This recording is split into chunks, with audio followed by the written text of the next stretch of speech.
नमस्कार, मैं Shimla Sharma, TGT Hindi teacher from Saint Joseph public school. हमारा टॉपिक है संज्ञा। पिछले वीडियो में हमने संज्ञा की परिभाषा, संज्ञा के भेदों के बारे में जाना। भेद हमने पढ़े थे पिछले वीडियो में, व्यक्तिवाचक संज्ञा और जातिवाचक संज्ञा। आज हम पढ़ेंगे भाववाचक संज्ञा। अब भाववाचक संज्ञा किसे कहते हैं, उसको स्टार्ट करने से पहले मैं एक थोड़ा सा स्टार्ट करना चाहूंगी कि व्यक्तिवाचक और जातिवाचक क्या होती है। व्यक्तिवाचक यानी किसी विशेष व्यक्ति, वस्तु, स्थान का नाम, वो कहलाता है व्यक्तिवाचक। और जातिवाचक यानी कि ऐसे शब्द जिनसे किसी संपूर्ण जाति का बोध होता है, दैट इज जातिवाचक। आज मैं पढ़ा रही हूँ भाववाचक संज्ञा। अब भाववाचक संज्ञा किसे कहते हैं? भावों के नामों की सूचना देने वाले, मीन्स अतः जिन शब्दों से अवस्था, भाव, गुणों तथा दोषों के नाम की पहचान की जाती है, उसे भाववाचक संज्ञा कहते हैं। फॉर एग्जाम्पल, सुंदरता, क्रोध, लिखावट एक्सेट्रा आदि बहुत सारे एग्जाम्पल होते हैं। अवस्था का मतलब होता है बेटा बुढ़ापा, बचपन, जवानी, किशोरावस्था, यौवन। ऐसे भाव, कैसे भाव? जैसे उदारता, सुख, दुख। एंड देन गुण, अच्छा, ईमानदार। दोष यानी किसी की बुराई। ठीक है, तो इसके देखो एग्जाम्पल मैंने आपको लिखा ताकि आप परेशान ना हो कि अवस्था क्या होती है। मैम ने लिखा है डेफिनेशन में तो लिख दिया कि अवस्था, तो अवस्था का मतलब तो पता ही नहीं है।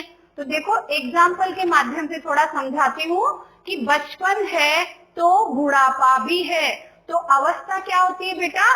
जैसे बचपन, बुढ़ापा, जवानी, ऐसे वर्ड्स को कहते हैं हम अवस्था। वीरता वीरों का गुण है, वीरता वीरों का गुण है। तो वीरता नामक जो शब्द है वो गुण को प्रदर्शित कर रहा है। इसी प्रकार से उदारता से समाज चलता है। उदारता यानी कोई किसी की भलाई के काम करना, किसी के परोपकार के कार्य करना, दैट इज भाव। जैसे और एग्जाम्पल में देखो, जैसे मैं कभी बोलती हूँ कि आज मैं बहुत खुश हूँ, कल मैं पार्टी में गई थी इसलिए आज मैं बहुत खुश हूँ। तो खुश मीन्स भाव, खुश मीन्स भाव। उसी प्रकार से बारिश होती है, चारों तरफ हरियाली हो जाती है, तो हम अक्सर कहते हैं चारों तरफ हरियाली देख करके मेरा मन प्रसन्न हो गया। तो हरियाली मीन्स भाव। ठीक है, हरियाली मीन्स भाव। इसी प्रकार से खटास, मिठास, मित्रता, ऐसे सभी वर्ड्स क्या होते हैं? भाववाचक संज्ञा के अंतर्गत ही आते हैं। अब देखो बेटा आगे क्या है, पहले हमने पढ़ा कि भाववाचक संज्ञा क्या होती है, किसे कहते हैं हम भाववाचक संज्ञा। उसके बाद अब भाववाचक संज्ञा का निर्माण यानी उसको कैसे बनाया जाता है, कौन कौन से शब्दों से हम भाववाचक संज्ञा बना सकते हैं। तो भाववाचक संज्ञा 5 प्रकार से बनाई जाती है।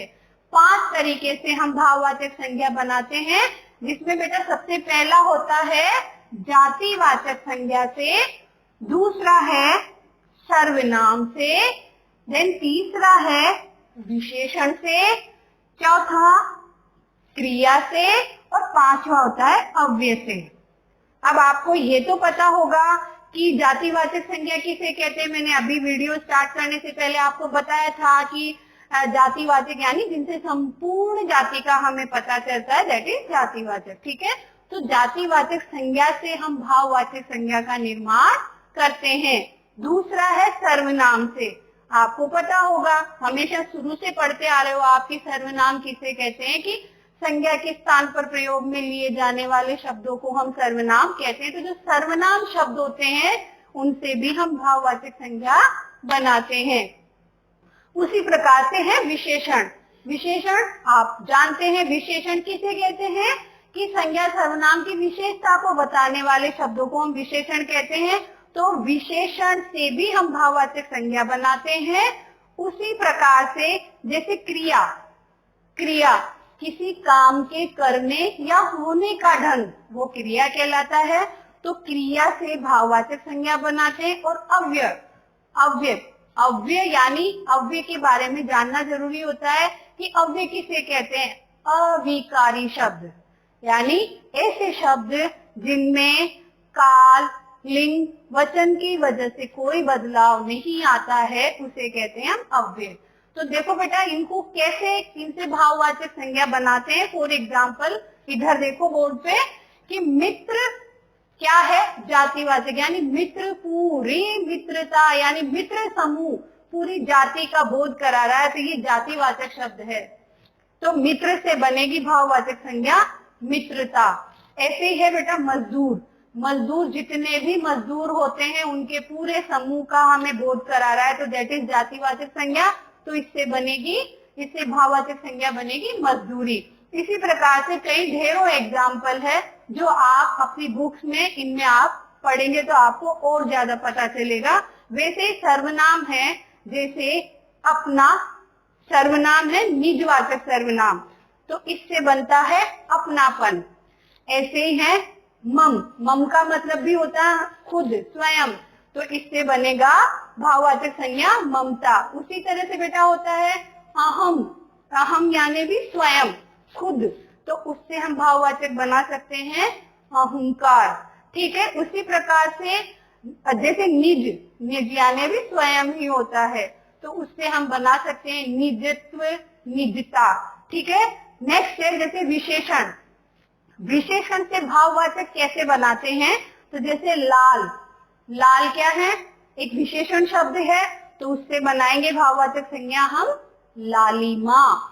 इसी प्रकार से निर्धन, निर्धन क्या है, विशेषण, तो इससे अगर हम भाववाचक बनाएंगे तो बनेगा हमारा निर्धनता। इसी प्रकार से बेटा जैसे अमीर, अमीर क्या है, विशेषण, तो अगर हम उससे भाववाचक बनाएंगे तो वो बनेगा अमीरी। ऐसे बहुत और भी बहुत सारे एग्जाम्पल हैं। नेक्स्ट पे चलते हैं, जैसे क्रिया, क्रिया जीतना, लिखना, पढ़ना, चलना, ये सब क्या है बेटा, क्रिया शब्द है। तो जीतना से बनता है जीत, लिखना से बनता है लिखावट, तो ऐसे ही दौड़ना से बनेगा दौड़। तो इस प्रकार से आप उनको, इन शब्दों से क्या बनाएंगे, भाववाचक संज्ञा। अव्यय, मैंने आपको पहले ही बताया था कि अव्यय किसे कहते हैं कि जिनमें लिंग, वचन, काल की वजह से कोई बदलाव नहीं आता है, उसे कहते हैं हम अव्यय। अब जैसे बेटा बाहर है, फॉर एग्जाम्पल बाहर है, बाहर हम कोई भी सेंटेंस बनाए, किसी भी सेंटेंस में इसको प्रयोग में लेंगे तो उसका लिंग चेंज हो सकता है, क्रिया चेंज हो सकती है, वचन बदल सकता है, परंतु बाहर जो है वो एज इट इज रहेगा, उसमें किसी प्रकार का कोई बदलाव नहीं आएगा, इसीलिए हम इसे कहते हैं अव्यय। समझ आई बात। अब इससे हम भाववाचक कैसे बनाएंगे, जैसे बाहर से बन गया बेटा बाहरी, दूर से बन गया दूरी, इसी प्रकार मना से बन गया मनाही, जैसे नीचा है नीचे, नीचाई, ऊंचा, ऊंचाई, इस प्रकार से हम अव्यय से भाववाचक संज्ञा बनाते हैं। तो बेटा भाववाचक संज्ञा किसे कहेंगे कि किसी अवस्था, भाव, गुणों और दोषों की जानकारी जिन शब्दों से मिलती है उसे हम भाववाचक कहते हैं। तो भाववाचक संज्ञा का निर्माण कितने प्रकार से होता है, 5 प्रकार से। 5 प्रकार से भाववाचक संज्ञा बनाई जाती है, जाति, जातिवाचक, सर्वनाम, विशेषण, क्रिया और अव्यय। अब बेटा अंग्रेजी व्याकरण के आधार पर और भी बहुत, और जो लेखक है हिंदी के, शिक्षाविद है, उन्होंने अंग्रेजी व्याकरण के आधार पर बेटा हिंदी के 2 और संज्ञाएं उन्होंने बताई है। तो 2 अन्य संज्ञाएं हैं, पहली है समुदायवाचक संज्ञा, समुदायवाचक संज्ञा को ही समूहवाचक संज्ञा भी कहते हैं, और बेटा दूसरी है द्रव्यवाचक संज्ञा। तो इस तरह से हिंदी के शिक्षाविदों ने दो अन्य संज्ञाएं और हमें बताई है कि ये भी संज्ञा होती है। तो पहले हम जानते हैं कि समुदायवाचक संज्ञा किसे कहते हैं। देखो, समुदायवाचक संज्ञा एक साथ होने की सूचना देने वाले, एक साथ होने की सूचना देने वाले। परिभाषा देखो पहले कि वे शब्द जिनसे किसी व्यक्ति वस्तु के समूह विशेष का बोध हो उसे कहते हैं समूहवाचक या समुदायवाचक संज्ञा। ठीक है, एग्जाम्पल देखो इसका, गुच्छा, झुंड, सेना, भीड़ आदि। अब आप कंफ्यूज हो रहे होंगे, सोच रहे होंगे कि जातिवाचक में भी ऐसे ही होता है और समुदायवाचक में भी होता है। बेटा, जातिवाचक में क्या होता है, हमें पूरी जाति का पता चलता है, और इसमें हमने क्या बताया, किसी समूह विशेष का ही बोध होता है। यानी चाहे वो व्यक्ति हो चाहे वो वस्तु हो, इनका छोटा ग्रुप, समूह, उसके बारे में जिनसे पता चलता है बेटा, उसे कहते हैं हम समुदायवाचक। जैसे हम अक्सर बोलते हैं अंगूर का गुच्छा, चाबी का गुच्छा, सेना की टुकड़ी, ठीक है, लोगों की भीड़। तो इस प्रकार के जो एग्जाम्पल होते हैं वो समुदायवाचक संज्ञा के अंतर्गत ही आते हैं। अगर आपसे एग्जाम में पूछ लिया जाता है कि अंगूर का गुच्छा, उसमें कुछ पूछा गया कि यह कौन सी संज्ञा है, जातिवाचक या समुदायवाचक, तो बेटा आपको उसमें समुदायवाचक या समूहवाचक को ही राइट करना है। ठीक है, उसी प्रकार से देखो बेटा, नेक्स्ट है हमारी द्रव्यवाचक संज्ञा। अब हम द्रव्यवाचक संज्ञा किसे कहेंगे। द्रव्यवाचक यानी वे शब्द जिनसे किसी धातु, पदार्थ या द्रव्य का बोध हो, द्रव्यवाचक संज्ञा कहलाते हैं। धातु जैसे सोना, चांदी, पीतल, तांबा, पदार्थ पेट्रोल, डीजल वगैरह सब कुछ इसमें आ जाता है। द्रव्य जो लिक्विड चीजें होती है वो सब आती है। जैसे फॉर एग्जाम्पल सोना, चांदी, दूध, दही, दाल, जल, पेट्रोल, डीजल, शक्कर, शुगर, ये सब द्रव्यवाचक संज्ञा के अंतर्गत आता है। ठीक है, तो आज हमने क्या पढ़ा आज हमने कि भाववाचक संज्ञा किसे कहते हैं, जो अवस्था, भावों, गुणों, दोषों की पहचान करने में हमारी मदद करता है, उसे कहते हैं हम भाववाचक संज्ञा। और भाववाचक संज्ञा का निर्माण या भाववाचक संज्ञा कितने प्रकार से बनाई जाती है, तो भाववाचक संज्ञा 5 प्रकार से बनाई जाती है। जातिवाचक से, दूसरा सर्वनाम से, तीसरा विशेषण से, चौथा क्रिया से और पांचवा अव्यय से। इस प्रकार से हम भाववाचक संज्ञा का निर्माण करते हैं। और शिक्षाविदों ने अंग्रेजी व्याकरण के आधार पर 2 अन्य भेद बताए, एक था समुदायवाचक संज्ञा और दूसरा है द्रव्यवाचक संज्ञा।